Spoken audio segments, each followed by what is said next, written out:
Hi everyone, I'm going to continue this series of British politics from an Israeli lens, everything that's going on at the moment within regards to Israel inside the news, anti-Semitism inside the news, and one thing that's been very, very major, someone that has really actually stuck up for Israel. I know a lot of people won't necessarily be a big fan of his, you know, politically and everything else, but he's probably arguably been, along with Ian Austin and several other politicians, very, very good within regards to calling out anti-Semitism, within regards to defending Israel and everything else, and showing how clear cut-sided this whole thing since October 7th has been basically good against totally rotten, and definitely Boris Johnson has very much amplified this throughout. He came to Israel, he came, visited the kibbutz, he came, visited the soldiers.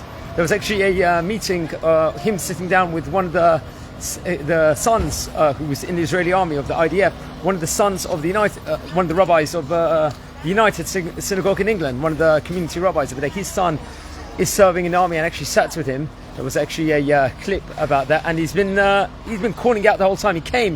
He was at the front of the march against anti-Semitism when 105,000 people came at the end of November here in 2023. He was in the media, he was speaking about how clear cut-sided this whole thing has been. And only yesterday he's been in the headlines of the news, furious with that the Met Police want to investigate Israel for if there had been any war crimes and stuff like that, saying that how ridiculous this is. He's actually spoken up very, very fiercely against it, and the Telegraph put that in the headlines of the news only yesterday, and which is very good. But he's really called it out. He just from the beginning he's been there, and many examples of this has been throughout his time. And you know, within regards to an Israel lens, anti-Semitism lens, throughout he was a friend of the Jewish community. I don't think no one can necessarily deny that. I remember back, I think it was in 2008, a good friend of mine actually headed the campaign when he was actually going to be the mayor of London, when he was actually up for elections.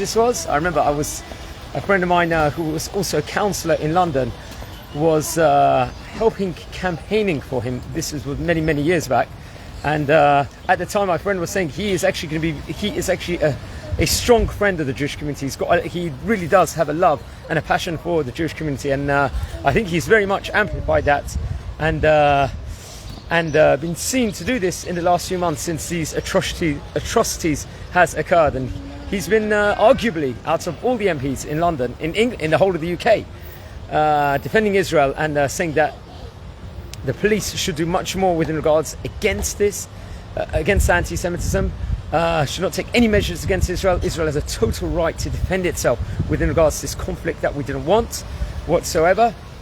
And it's been just constant over the last few months. He also blasted those pro-Palestinian marches which have been taking place on the Saturdays, and I quote Suella Braverman, these were hate marches, and thank God we don't see it much in the news anymore as it was previously, but he has been calling it out. So whether someone on government policies and stuff like that, you know, people have problems with him, I'm not talking about that from a political end. This pure video has just been within regards to his attitude within regards to Israel and anti-Semitism, and I think that's got to be amplified and spoken about, because we're at a time, even yesterday, if you listen to LBC News, the way they're interrogating Tzipi Hotovely for pretty much no reason whatsoever, you know, you can see how unfair and how biased it actually is. But Boris Johnson very much is defending and calling this out, and is standing definitely shoulder to shoulder on this issue, totally on the side of good over here. Guys, gonna wish you a Shabbat Shalom U'Mavarach.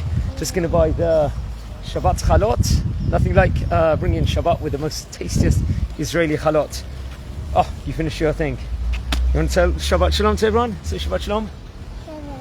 Okay, that's just my daughter here. She enjoys greeting everyone. Take care.